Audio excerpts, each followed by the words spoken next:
cover everything important for you. And my talk is called The Art of User Acquisition.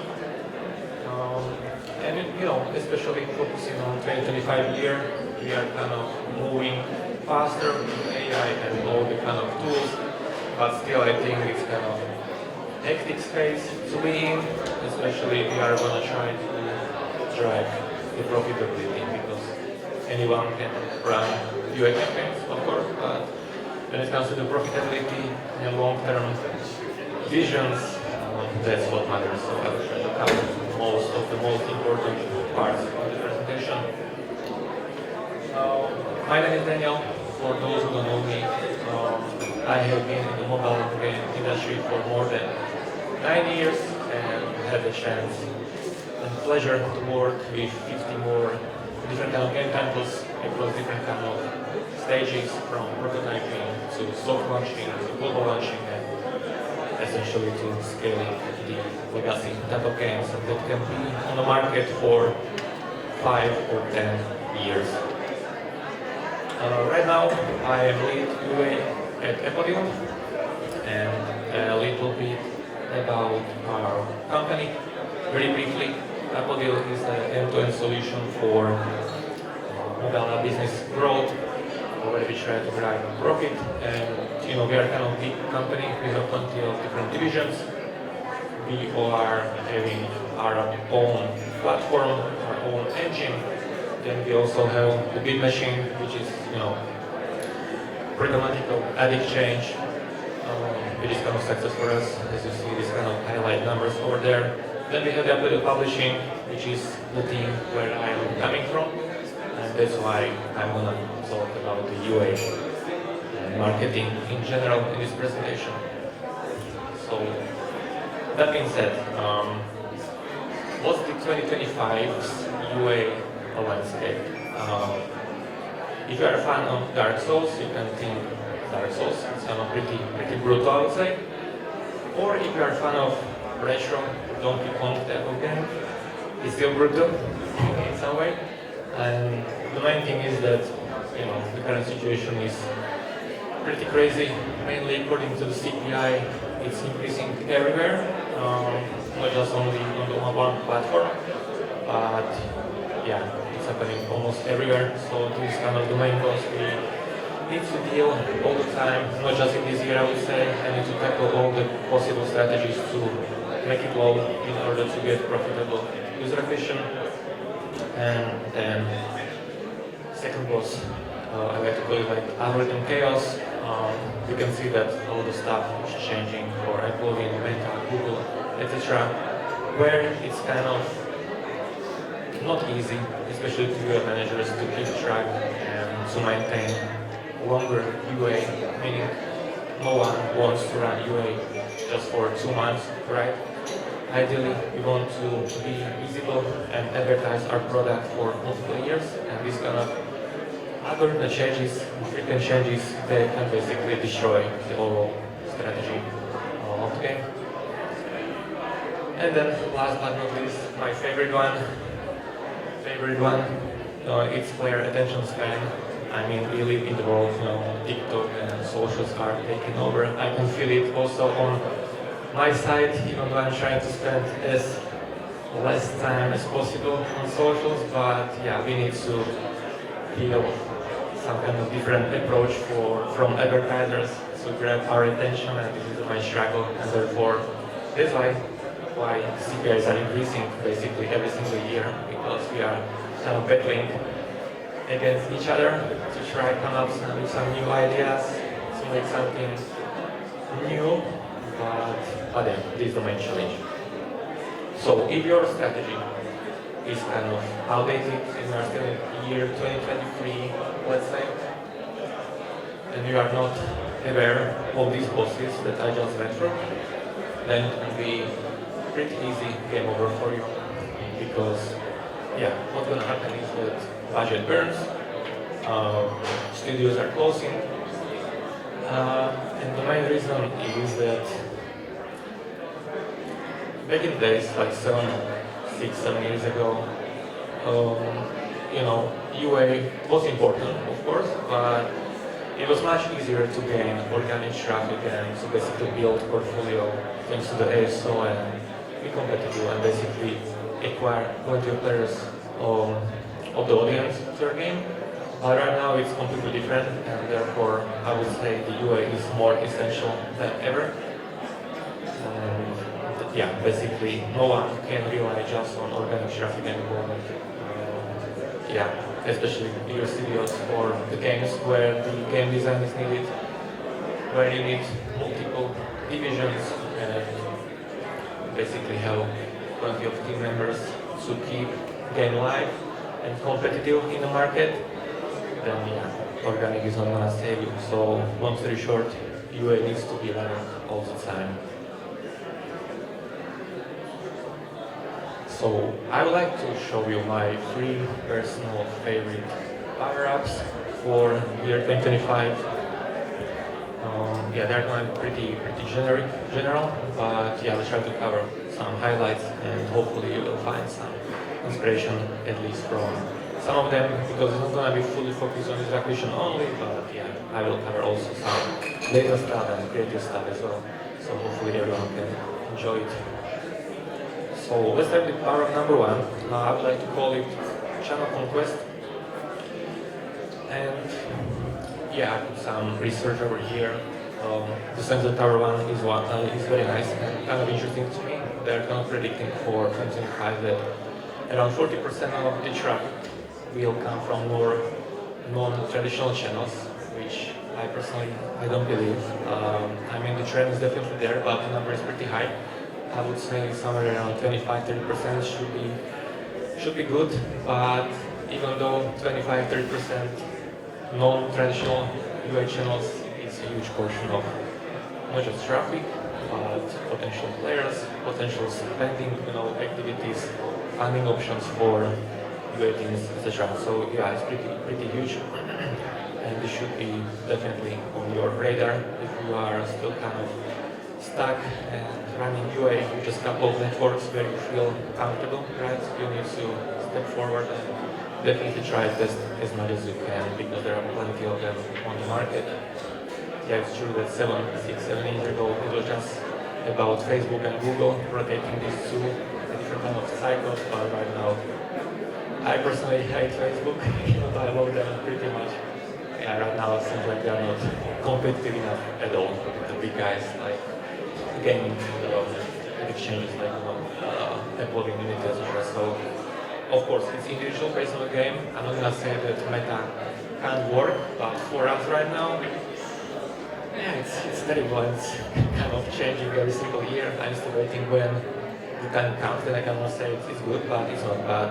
Nevertheless, I'm not hating. I want to say we are still testing them, but definitely at a lower scale, because it's crazy at the moment. So long story short, power up number 1, channel conquest, it's kind of straightforward. I would say this should be your main strategy for 2025, and long story short, diversify or die, basically. Yeah, it's kind of hard sentence, but that's what it is, what I see in terms of UA for coming years. And yeah, the thing is that UA is not battleground anymore. I would say it's more about treasure hunt. In a couple of slides, I will show you exactly what I mean by that. But yeah, I quickly mentioned that you should try to explore unknown channels, even though they are not famous at the moment, they can be working for you pretty well. So basically, as quick you can jump in, do the integrations, prepare some creative strategies for your game, you can basically win in that network in the future. Much easier and much faster. And the thing is, I'm not gonna say that you should right now start spending that from next month you are gonna pick 6, 7 different ad channels where you never advertised before. I mean, yeah, that's probably the worst approach you can do. I would go one by one, step by step, because each network requires different kind of approach, different kind of creative strategy. So it's not like you have some kind of creative box from your creative team and you are just going all in basically. So yeah, please avoid these kind of issues. I had a chance to see those kind of approaches multiple times, and yeah, actually it's the worst thing you can do because you are gonna pause the network, you will test it, but yeah, if you will spend more time on that, prepare the idle creative strategy for not just 1 month, but idle for a year, you can end up having much better results. But for this slide, take this as an example. We are in the game category, idle/simulation, and just so you know, I took numbers for last 6 months because timing is actually pretty nice. I took Q4 2024 and Q1 2025. So basically, in my opinion, kind of interesting months because they are pretty competitive all the time, and what we can see over here is we are in the Android platform. In the following slide, I will have also the iOS one.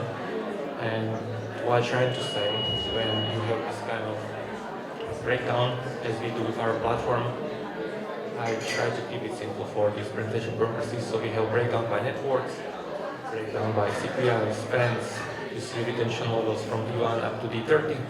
And then on the right side is our main metric, which I would like to focus on during this presentation. It's EROAS, and I will talk a bit more about it in detail in the future. But what we can see over here is pretty interesting. Molotov is probably the best example over here. Because imagine you don't have this kind of table over here, or for some reason you are in 2025 and you don't have prediction levels. Like it's kind of crazy situation already and shitty situation already. But imagine for this purpose, you don't see EROAS numbers. And yeah, you are kind of trying to do decision making based on CPI or any kind of engagement metrics.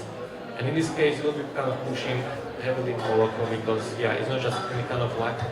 D1, D7 is much higher compared to the networks where we are spending the most. And again, it will be pretty bad decision making because Molotov in this particular case doesn't show potential yet. That's what I'm trying to say. We tested it, we spent some kind of money over there, there's the different kind of approaches. Right now it's not working for us, but that's exactly what I'm trying to say.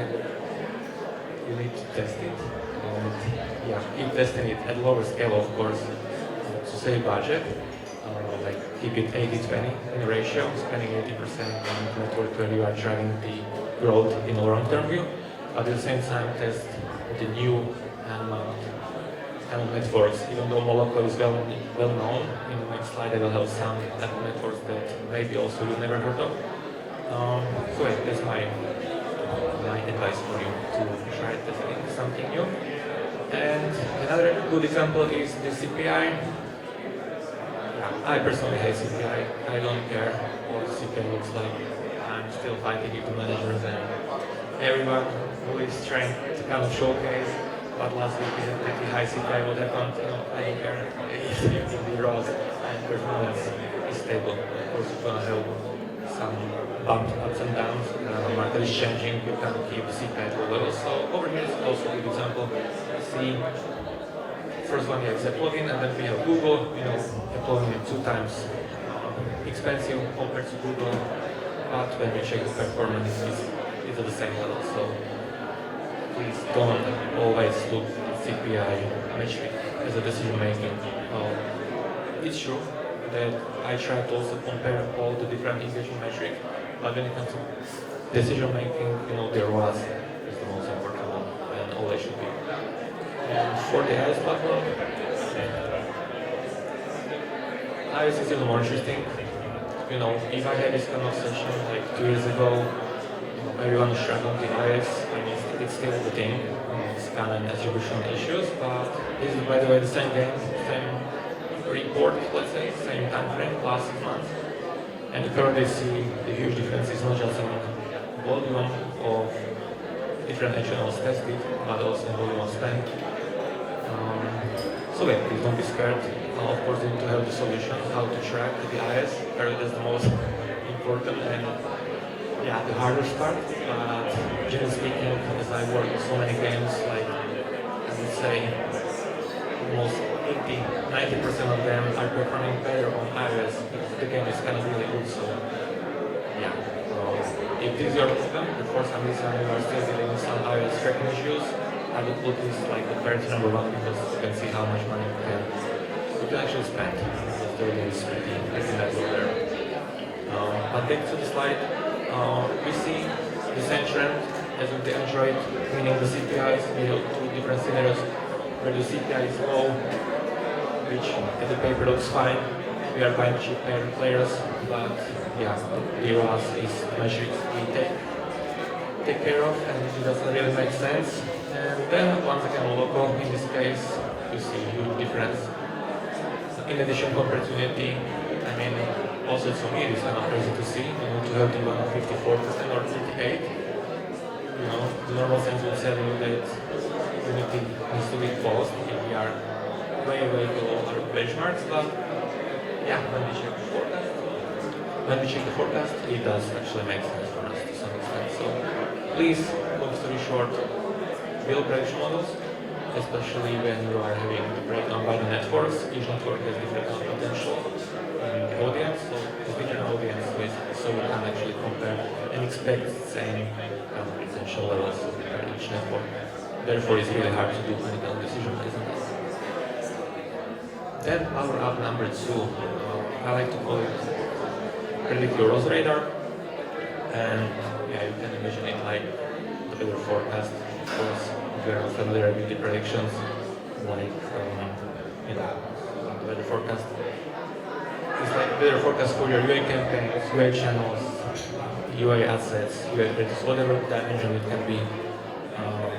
And instead of getting caught in the rain or in the storm, we will know exactly when to pause the campaigns.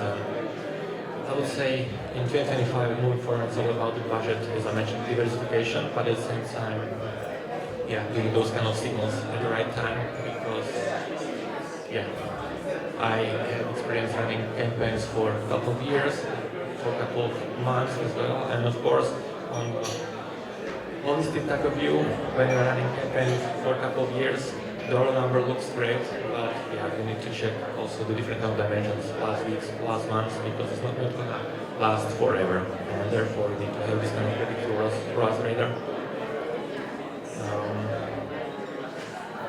Because yeah, I'm not sure about it, but I don't want to gamble anymore. Do you ever hear? We are doing UA pretty cautiously, I would say. We want to make sure that, especially as we are investing our own funds in the deal, so of course the return is still priority number 1. Yeah, that's why ROAS is pretty key to the ROAS radar, how to tackle this, or how to be more comfortable spending bigger money.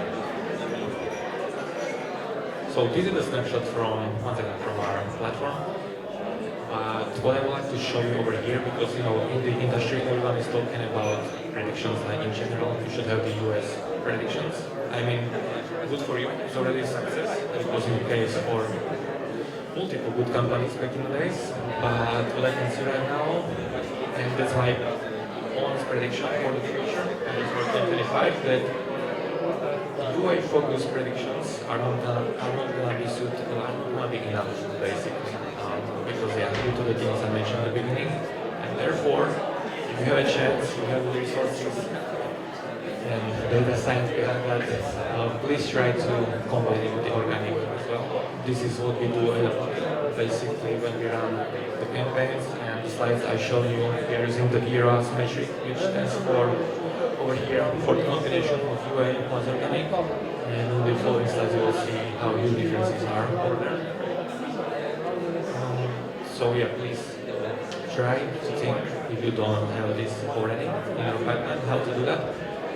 And amazing thing about this is that we are not truly focused only on one dimension, for example, one-year prediction, because this is kind of interesting to me that everyone is talking about one-year prediction, but of course different based on game, different kind of games have different monetization models, hypercritical schedules, midcore, etc. So therefore, we have plenty of dimensions which we can, and our managers can choose from, so they can better optimize campaigns and everything.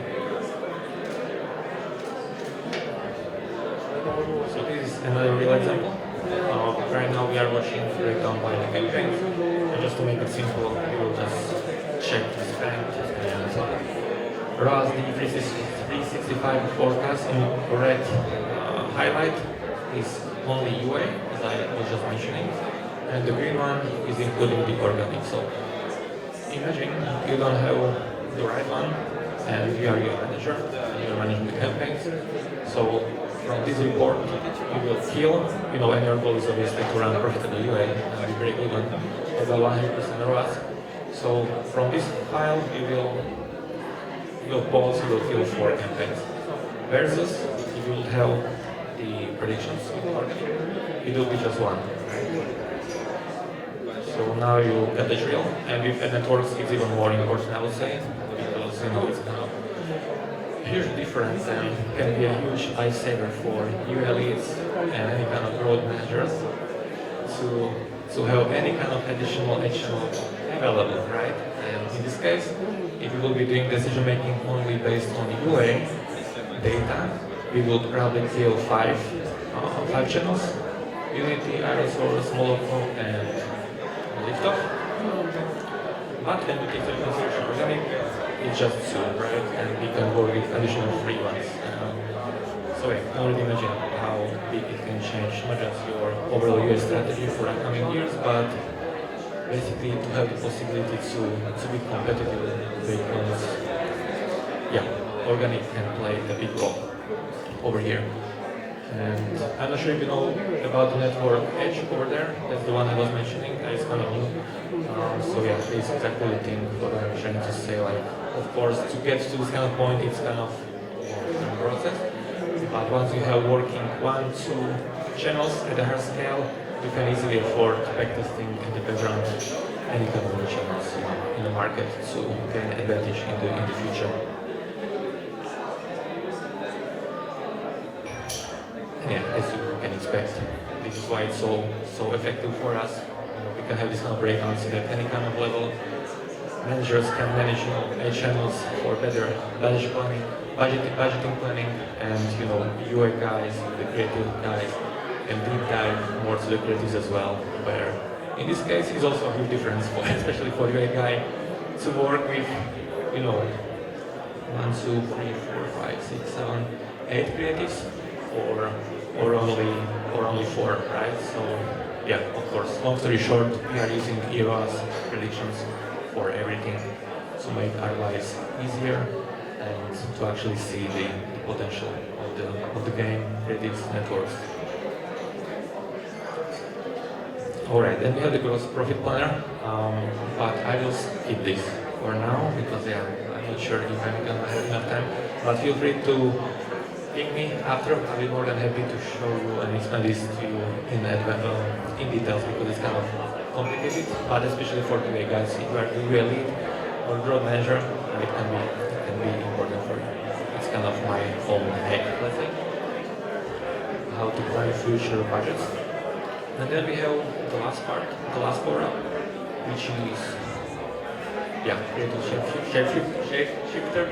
It's gonna be about the creatives, and I like to keep things simple with our creative, meaning that we try to tackle the classics from statics, iterations, then move to the videos, and then to pipelines essentially.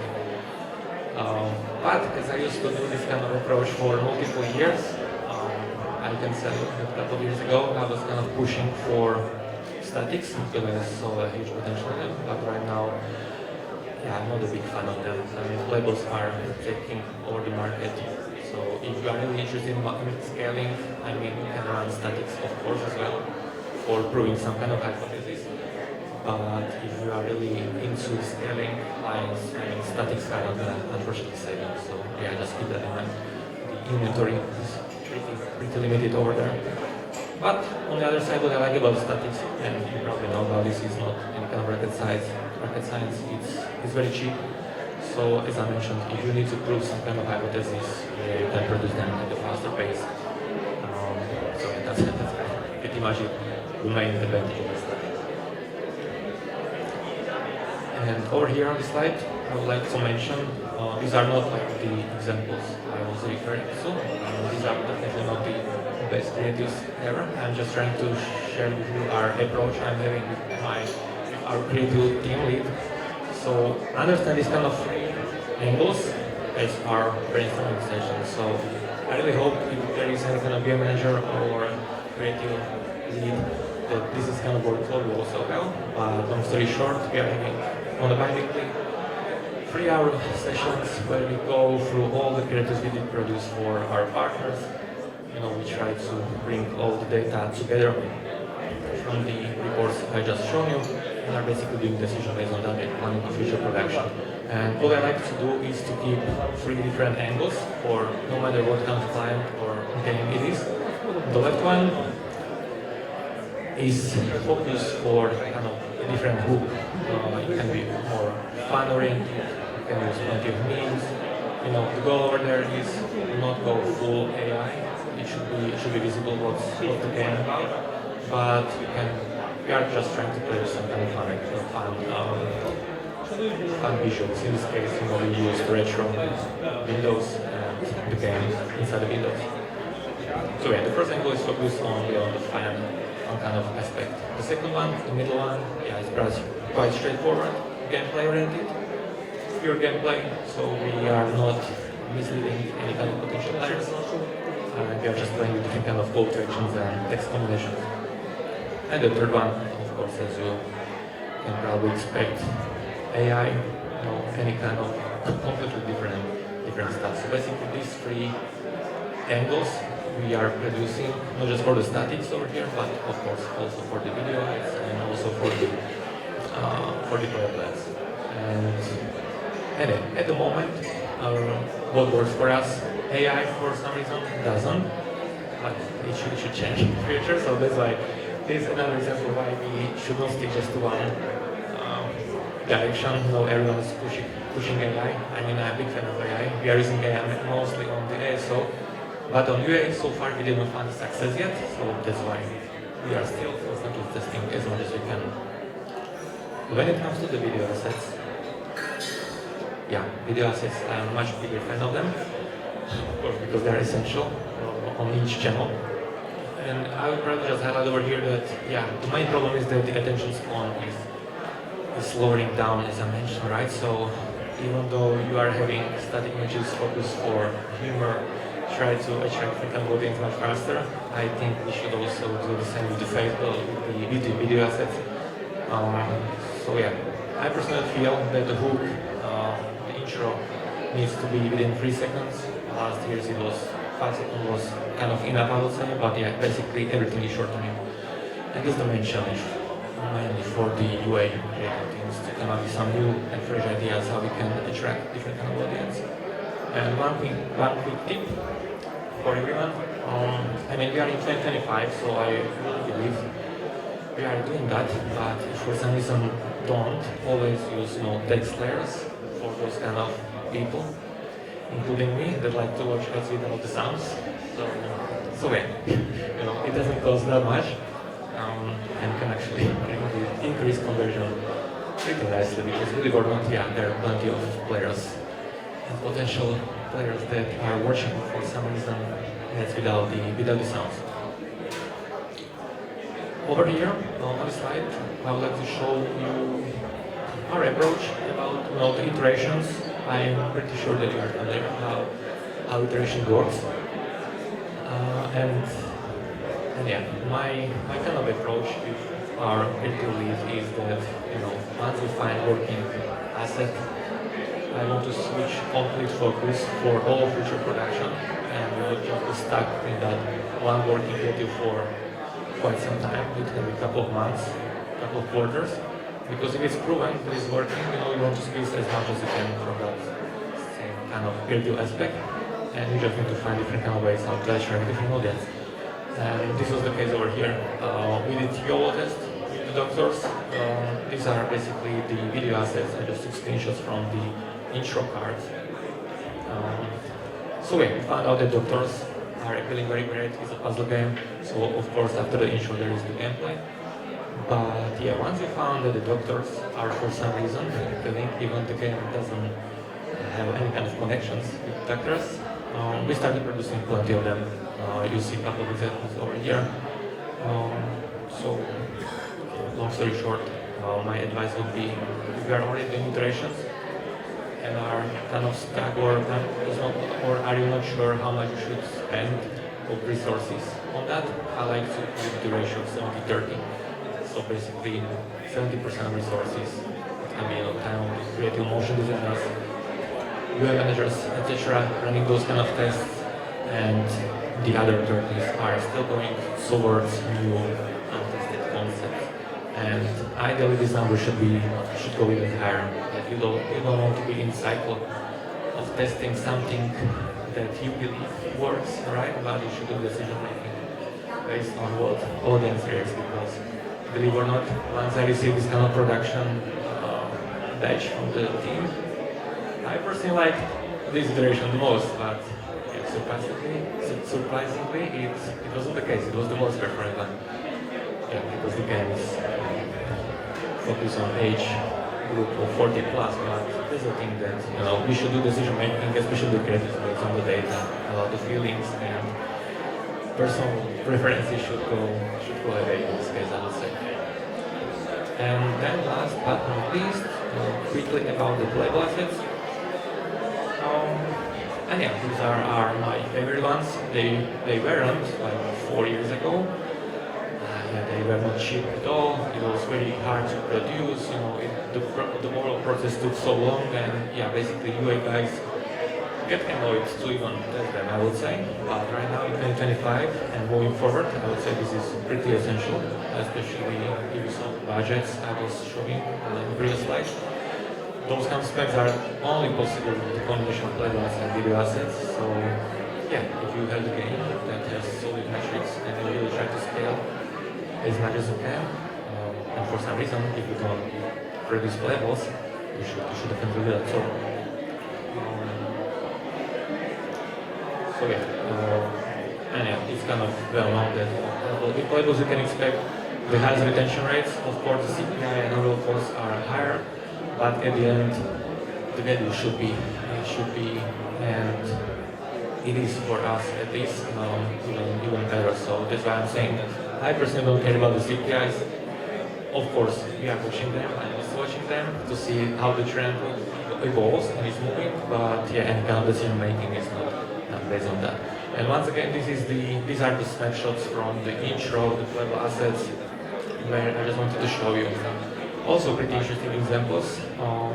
Just to let you know, all these assets had similar spend of around 10K of spend, so yeah, it's not kind of ideal sample. I would like to have it even higher, but yeah, I would say it can be kind of representative. And the reason why I included this kind of slide is that you see the dark version over here. That was our original creative we produced at the beginning when we had a brainstorming session as a creative team, and when we had zero UA running before that, so we just tried to produce something.